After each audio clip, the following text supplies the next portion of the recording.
सांगली जिल्ह्यातील खानापूर तालुक्यातील विटा शहरातील एसके मोबाईल शॉपीचं दुकान आहे. खानापूर तालुक्यात घाणवाडी इथं सचिन खंदारे नेहमीच दैनंदिन आपले मोबाईल दुकान नेहमी उघडत असतात, वेळेत बंद करत असतात. यावेळी त्यांचा जोडीदार सचिन काळे, वैभव खंदारे नेहमी एकत्र येऊन मोबाईल दुरुस्ती विक्री व्यवसाय करतात. एकत्र पार्टनरप्रमाणे राहतात.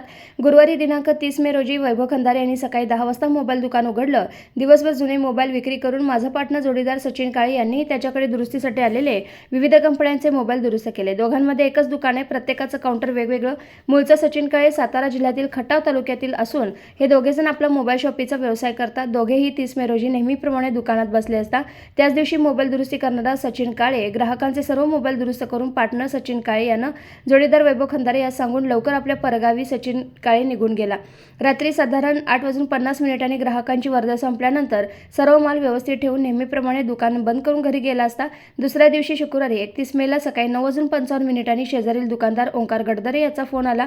वैभव, तुमच्या दुकानाचं कुलूप मला बाजूला पडलेलं दिसते. फोनवरून ओंकार याने सांगितले असता वैभव यांनी सचिन याला फोन करून लवकर दुकानात येण्यास सांगितलं. वैभव हा सकाळी 10 वाजता दुकानाकडे आला तेव्हा दुकानाच्या बाजूस दोन्ही बाजूचे शटरचे कुलूप तोडून टाकले होते. शटर उघडून पाहिलं असता तेव्हा धक्काच बसला, कारण काही दुकानातील साहित्य थोडेफार विस्कटलं होतं. दुरुस्तीला आलेल्या काउंटरवर ठेवलेले मोबाईल त्यांना दिसले नाहीत. काही नवे मोबाईल दिसून आले नाहीत. दुकानामध्ये दोघांचे वेगवेगळे टेबलाचं काउंटर, ड्रायव्हरचे दोघांचे कप्पे उघडे होते. यावेळी तातडीने विटा पोलीस ठाण्यात घटनेसंदर्भात धाव घेत पोलिसांना सविस्तर माहिती देत तक्रार दाखल केली असता पोलिसांनी तातडीने घटनास्थळी धाव घेतली. यामध्ये सचिन काळे हा सुद्धा तिथं आला. वैभव खंदारे यांच्याकडे जुने मोबाईल दुरुस्त केलेले विक्रीसाठी आणि सचिन काळे याच्याकडचे दुरुस्तीसाठी आलेले नवे जुने मोबाईल कॉन्टॅक्टमध्ये काही रोख रक्कम चोरीस गेल्याचे निदर्शनास आलं. या संदर्भात घटनास्थळी पंचनामा करण्यासाठी आलेल्या पोलिसांना सविस्तर माहिती दिली. जवळपास लाखो रुपयांचे मोबाईल काही अज्ञात चोरट्यांनी दुकानात प्रवेश करून चोरून नेले.